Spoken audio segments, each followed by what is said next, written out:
Bonjour, alors aujourd'hui je vais vous parler d'un motif de consultation, le motif de consultation le plus fréquent en thérapie de couple. Alors, il arrive souvent que lorsqu'on se rencontre, s'il y a quelque chose d'assez fort, on est souvent dans l'engagement et on met le relationnel du couple en premier. On prend beaucoup de temps à écouter l'autre, on prend beaucoup de temps à savoir ce qu'on veut faire ensemble, les projets, comment se sent l'autre. Ce relationnel, c'est vraiment quelque chose qui est naturel au départ. Quand on fait ensuite des projets ensemble, il arrive, souvent que d'ailleurs on qualifie ça de routine, hein. Je j'aime pas trop ce mot et j'aime pas trop, en fait, diaboliser la routine parce que la routine apporte aussi de la sécurité.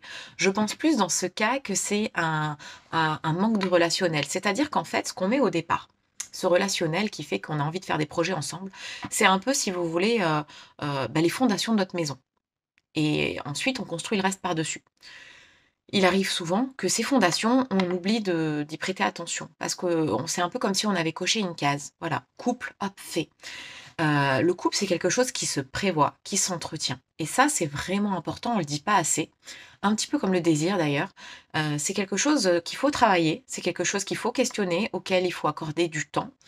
C'est très important, souvent une fois qu'on a eu les enfants, il est difficile, pour certains couples de s'autoriser à s'accorder du temps et pourtant c'est tellement bénéfique et les enfants sont aussi contents de voir, leurs parents qui reviennent, après, voilà, les avoir laissés, heureux tous les 2, complices, c'est quand même quelque chose d'extrêmement important et ça, c'est vrai qu'il y a un travail à faire de ce côté-là. Pourquoi est-ce que finalement on n'est pas que 2 personnes qui vivent ensemble?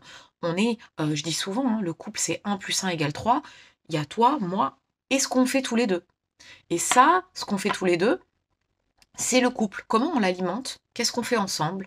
Quelles sont les valeurs qui nous rejoignent? Qu'est-ce quel temps on s'accorde tous les 2 aussi pour notre couple? Et c'est vraiment, vraiment important. Alors, s'il y a vraiment un conseil que je donne, en couple, c'est vraiment de réfléchir à ça. Qu'est-ce que c'est votre couple aujourd'hui?